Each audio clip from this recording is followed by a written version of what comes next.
এবার সরাসরি সংসদ ভবনের ভেতরে বসে অধিবেশন দেখার অভাবনীয় সুযোগ পাচ্ছে শিক্ষার্থীরা।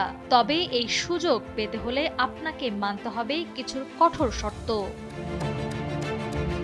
ঢাকা মহানগরীর ১৫০ জন শিক্ষার্থী শর্ত মেনে ত্রয়োদশ জাতীয় সংসদ অধিবেশন প্রত্যক্ষের সুযোগ পাবেন। ২১ এপ্রিল মাধ্যমিক ও উচ্চশিক্ষা অধিদপ্তরের এক বিজ্ঞপ্তিতে এ তথ্য জানানো হয়।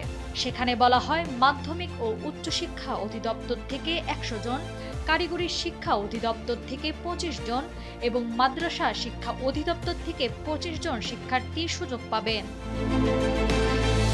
প্রবেশাধিকারের জন্য কমপক্ষে ৭ কার্যদিবস পূর্বে বাংলাদেশ জাতীয় সংসদ সচিবালয় বরাবর আবেদন করতে হবে।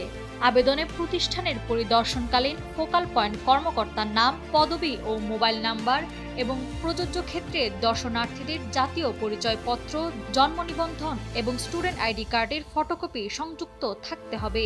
পরিদর্শনকালে ভবনের ভেতরে mobile phone, camera, electronics gadget, bag, কোনো প্রকার ধারালো বস্তু বা খাবার বহন করা যাবে না। মার্জিত ও শালীন পোশাক পরিধান করা বাঞ্ছনীয় এবং সংসদ ভবনের ভেতর শোরগোল করা বা যত্রতত্র ঘোরাফেরা করা নিষেধ।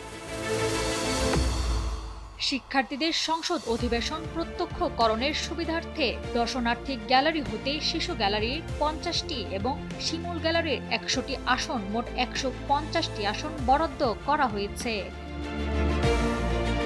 নাওয়ার সালসাবিল দুরদানা, সময়ের আলো।